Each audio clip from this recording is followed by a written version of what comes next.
Don't give up on Darwin. So I kind of have, but as I said, I'm not going to be toxic about it. I'm not going to be calling him out or anything. Just it's going to take a lot to win me back around with Darwin now after 2.5 years of up and down. I'm not going to go in on that. I still want them to do well, but at this point now, I'm not really expecting it as much as perhaps I was a few weeks or even a couple of months ago. I think we will see a time where Darwin leaves the club in the summer, most likely, and it is what it is. Sometimes these transfers just don't work out. You can clearly see he's trying. No question about his attitude or anything like that. He's working very hard when he's on the pitch. I'm sure working equally as hard in training. So, sometimes things just don't work out and it is what it is. I love Darwin as well, man. I do. I absolutely do. He's a maverick. I love a maverick. But it hasn't done what we'd hoped. And there is, time still there for him to turn it around. And if he does, happy days. But I'm feeling a little bit less optimistic, to be honest with you, about it. But we'll wait and see. Best memories of Darwin against Newcastle last year. Won't forget that. Oh, you're right not to. That was incredible. That was, that was a real bonus for us last season because we deserved to take nothing from that game. But Darwin came on and had 2 moments of absolute genius, and we left there somehow with the 3 points. Chiesa is slightly moving into my fraud watch. Well, then you're full of fucking shit, Max. How about you move into the go watch another fucking channel? You can keep your snidey comments that are not based on any reality about our players to yourself. So I've put you into my fraud list, Max, and it's in the dusty bin, consoled to the past. I'm not having it anymore. I'm not having anybody just taking cheap shots at the players for no reason.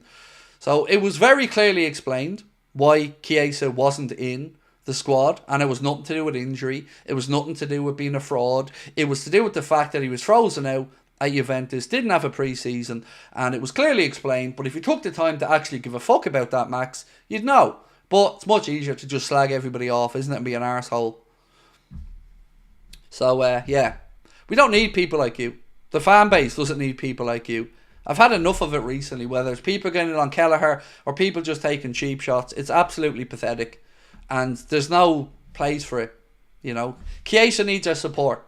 And hopefully, this prolonged pre-season that he's had will give him the ability to play for the remainder of the campaign, and hopefully we look back at this in February, March, April, and we're thinking, wow, that's worked. I'm not saying it will, but this writing him off stuff is just pathetic. I don't know what else to say. Could there be a case for replacing both forwards? So I'm assuming, mate, that you mean Jota and Darwin in this scenario. It'd be unlikely, because I'm still trying to figure out exactly how maybe we move one on. But surely something has to give in the summer around the forward situation, and certainly feels like we're far more likely to see it being a Darwin move. Again, speaking with David Lynch today, and I hope you guys had a chance to watch the video. Again, Marmoush's name comes up again as somebody who Liverpool are certainly keeping tabs on. But yeah, I can't see us making two changes in the front line in one window. But you never know, it is football. But thank you, Martin, by the way. Member with us for 12 months, bro. Really do appreciate that. So Eddie Cox-Wilkins, member for 16 months, said, if I had my choice, I would sell Diogo. I think both of them you could make a valid argument for, Eddie. To get back to your comment, I think you could make an argument about maybe selling either of them, for different reasons. One, because he just hasn't performed well enough, particularly in front of the goal. And the other, unfortunately, probably because of the injury problem. And a lack of availability isn't much help, but yeah, I totally can get where you're coming from. I don't really have any pushback right on you, mate. How much do you think we would get for Jota and Darwin? Do you know what? 40 for Jota? No idea on Darwin. I wouldn't have a clue where to even start with Darwin. Yeah, I don't know. I feel like whatever deal you end up getting for Darwin, there's going to be a lot of potential add-ons to go onto the deal. So I think we'll probably see a lower initial upfront payment with the potential for it to get higher if he, succeeds or scores more goals or wins trophies wherever he may go. So, that's what I would expect on a Darwin one. Jota, I think maybe about 40, something like that. Keith Dunn said, I wouldn't sell Jota. He's a great goal scorer and a better finisher than Núñez. Oh, again, I'm only answering a question. So I do think one of them moves on. I think you're right, though. The far most likely is probably Darwin Núñez because, you know, if let's say Diogo comes back and manages to stay fit between now and the end of the campaign, you know, you'd say then, okay, that's a good long run.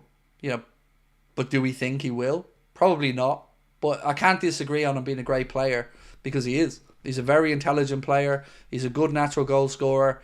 But unfortunately, he's just had some issues. Whether they've been unlucky or not, they still meant he's been out. They both seem to have high potential, but bad fortune, said Jeremy. Jota will prove to be pivotal this season for me. I think he'll stay fit and give a big headache for new signings, said Till Sheen. David, let me get your comment up. Said, keep Jota for sure. When he starts, he's class. The only big problem is he's injury prone, as we know, but a fantastic player. I love Darwin, but he's so frustrating, which is disappointing. Imagine Darwin had the finishing ability of Diogo. You're probably talking about 150, 200 million pound player then. And that is really frustrating with some players, isn't it? Like they've 8 things out of 10 that would make them an absolute superstar, but lacking those 1 or 2 others. And with Diogo, you would say if he had maybe Darwin's robustness, maybe then, you know, he'd probably be a more influential player for us. So yeah, this is frustrating as a fan sometimes on these things. Would anyone like to do a straight swap between Núñez and Isak? Would you do that if you were Newcastle? Genuine question. Like, if I rang you now and I'm the Liverpool sporting director and I'm like, ring, ring, ring, ring, Mr. MCW, just wondering, would you fancy letting go of Isak and we'll give you Darwin on a straight swap? Hello? You know, I mean, be wishful thinking, right, from our side, but no, I can't see that happening. Would I do it? Yes. But I would have concerns. Not about Isak's talent or quality, but about his injury record. Isak could leave because of FFP. Yes, look, that's a different conversation. I'm not saying Isak's impossible to get out of Newcastle. I'm just saying I can't see them rushing to be bringing in Darwin. But they did try and get Darwin before, actually. Before he came to Liverpool, he was a player on Newcastle's wish list. MCW said, nice one, Craig. Núñez drove me mad during the Newcastle game. Totally get it, mate. I totally get it. It's the frustration comes because we know what he's capable of. You know, it's not like we're seeing a player who just hasn't scored much, or we've seen him do these amazing things before and we know that he has it in him, but we're just not seeing it on a regular enough basis. And I guess that just adds to everybody's frustration.